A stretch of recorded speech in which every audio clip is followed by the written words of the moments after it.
Hej. I dag skal jeg fortælle lidt om eksponentielle funktioner. Og formlen for en eksponentiel funktion, det er jo f af x er lige med b gange a i x'ene. Og i det her tilfælde, der er b'et, det er skæringspunktet med y-aksen. Og a, det er så det er fremskrivningsfaktoren.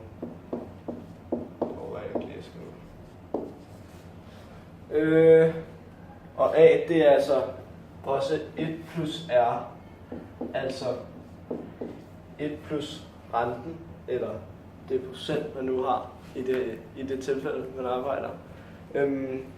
Grafen, den ser således ud, at en voksende eksponentiel funktion, den vil se sådan her ud,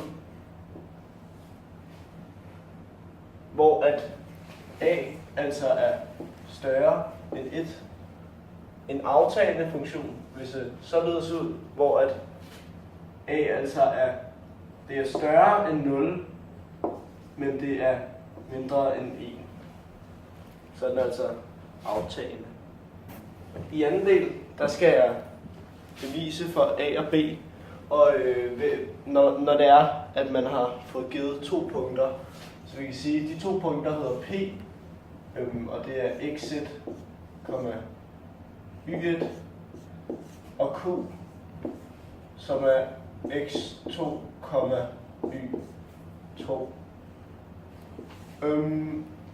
Og de vil se nogenlunde sådan her ud i en graf, så vil de bare ligge sådan lidt sådan finurligt.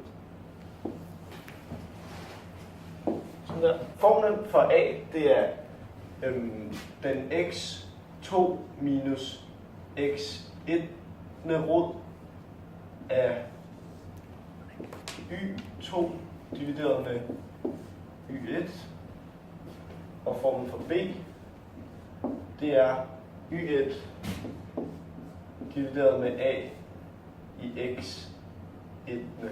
Så for at bevise, at fremskrivningsfaktoren er således, så kan vi sige for vores originale formel for den eksponentielle funktion, så kan vi altså sætte y1 er lige med b gange ax1, og y2 er lige med b gange ax2.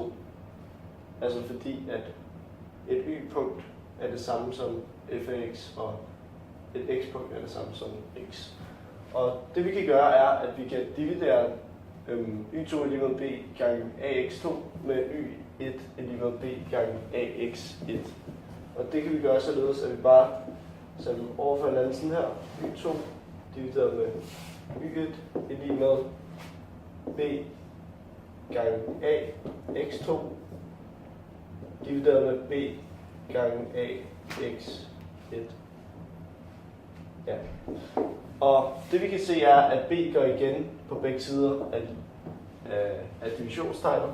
Så vi kan altså reducere, så det hedder ax2 divideret med ax1. Og så ved hjælp af vores potensregnregel, som hedder, at man kan minus i potensen, hvis man har 2 med samme værdi i tallet, så kan man sige a x2 minus x1. Nu har vi altså ligningen, der hedder y2 divideret med y1 er lig med a x2 minus x1. Det vi kan gøre nu for at isolere af, det er, at vi kan tage den x2 minus x1 rod på begge sider, så vi altså får a er lig med y2 divideret med y1, og så hvor vi altså har taget den x2 minus x1 rod. Så for at bevise,